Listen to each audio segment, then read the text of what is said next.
கிறிஸ்துவுக்குள் அன்பானவர்களே, கர்த்தருடைய பரிசுத்த நாமத்தில் உங்களை மகிழ்ச்சியோடு வாழ்த்துகிறேன். கர்த்தர் உங்களோடு இருப்பாராக, உங்களை ஆசீர்வதிப்பாராக.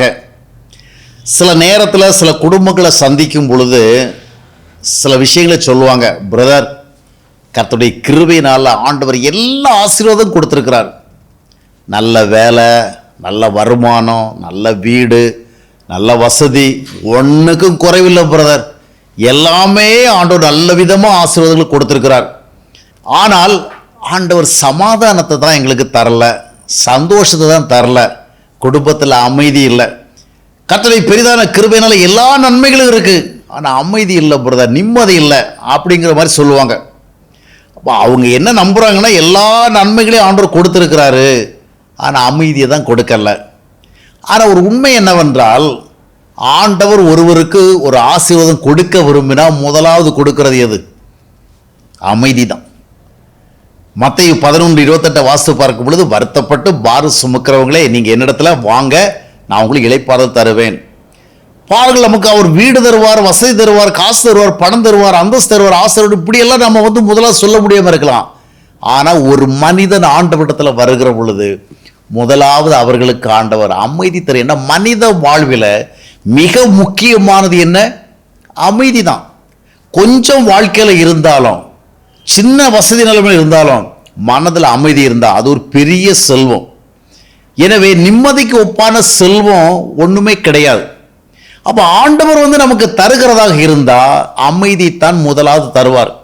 ஆனால் நிறைய பேர் சொல்லுவாங்க, வீடு கிடைத்தது, வாகனம் கிடைத்தது, வேலை கிடைத்தது, நல்ல தொழில் கிடைத்தது, எல்லாமே கிடைத்தது, ஆனால் நெஞ்சுக்கு நிம்மதி தான் கிடைக்கலம்பாங்க.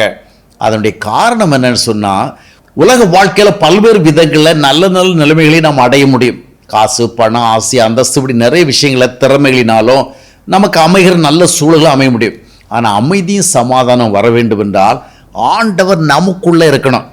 கர்த்தர் நமக்குள்ள ஆளுகிற ஒரு நிலைமை இருக்கணும். ஆண்டவர் நமக்குள்ள இருந்து நம்மை செயல்படுத்துகிற நிலைமை இருக்கணும். நம்முடைய இதே சிங்காசனத்தில் ஆண்டவர் அமர்ந்திருந்து ஆட்சி செய்தார்ன்னு சொன்னால் நிச்சயமாக இளைப்பாறுதல் உண்டு. ஏனென்றால் பைபிள் வசனம் சொல்லுகிறது, தேவனுடைய ராஜ்யம் புசிப்பும் குடிப்பும் இல்லை, அது நீதியும் சமாதானமும் பரிசுத்தாவினால் உண்டாகிற சந்தோஷம். ஆக ஆசீர்வாதம் ஆண்டவர் பண்ணியிருக்காரு, ஆசீர்வாதம் தந்திருக்கிறான்னு சொன்னால் முதலாவது எனக்கு சமாதானம் ஆண்டவர் கொடுத்திருக்கிறாரா, சந்தோஷம் கொடுத்திருக்கிறாரா, நம்பிக்கை கொடுத்திருக்கிறாரா, பரிசுத்தம் கொடுத்திருக்கிறாரா? இவைகளை கொடுத்திருந்தா தான் நீங்கள் ஆண்டவர் உங்களை ஆசீர்வதித்தான்னு சொல்லணும். அதை விட்டு போட்டு வீடு கொடுத்திருக்கிறாரு, செல்வம் கொடுத்திருக்கிறாரு, வேலை கொடுத்திருக்கிறார், தொழில் கொடுத்திருக்கிறார் அப்படி சொன்னால் நமக்கு மிக மிக தேவையான நன்மைகளை ஆண்டவர் தராம செகண்டரி பெனிஃபிட்ஸ் ஆண்டவர் நமக்கு தந்திருக்காது, இரண்டாம் பட்ச காரியங்களை தந்திருக்கான்னு அர்த்தம் இல்லை. முதலாவது ஆண்டவர் நம்ம எந்த நிலைமையில் இருந்தாலும், அப்போஸ்தலனாகிய பவுல் சொல்கிற பொழுது, எந்த நிலைமையில் இருந்தாலும் மனரம்யமாக இருக்க கற்றுக்கொண்டேன், அதைத்தான் தருகிறார். எனவே அது எப்பொழுது நடைபெறுகிறது என்றால், நம்முடைய வாழ்விலே ஆண்டவர் இருக்கிறத உறுதிப்படுத்தணும், கர்த்தருடைய பிரசன்னத்தில் வாழ்கிறத உறுதிப்படுத்தணும். நாம் உண்மையான ரட்சிப்பின் அனுபவம் பெற்று ஆண்டவருக்கு நம்முடைய வாழ்க்கையை ஒப்பு கொடுக்கணும். நாம் ஜெபம் பண்ணிட்டு இருக்கிறோம், பைபிள் படிச்சுட்டு இருக்கிறோம், சர்ச்சுக்கு போயிட்டு இருக்கிறோம், ஆராதனை பண்ணிட்டு இருக்கிறோம், காணிக்கை கொடுத்துட்டு இருக்கிறோம், ஊழியம் செஞ்சுட்டு இருக்கிறோம்.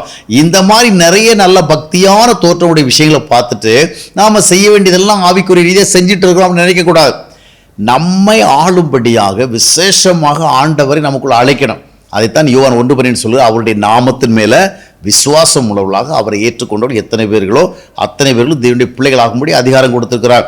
அந்த விதமாக அழைக்கிற பொழுது நமக்குள்ளே நம்முடைய வாழ்வில் இருக்கிற பாவ அடிமைத்தனங்களை நீக்கி நம்மை அவர் ஆளுகிற பொழுது, அவருடைய ஆவியில் நம்மை நடத்துகிற பொழுது நிச்சயமாக சமாதானம் வரும், சந்தோஷம் வரும். பொருளாதார நிலைமையில் கொஞ்சம் குன்றி இருந்தால் கூட, சூழ்நிலை வசதி நிலைகளில் கொஞ்சம் நம்ம குறைவான நிலைமையில் இருந்தால் கூட, இந்த மனதுக்கு தேவையான சமாதானம், சந்தோஷம் தேவனுடைய ஐக்கியத்தின் மூலம் நிச்சயமாக கிடைக்கும்.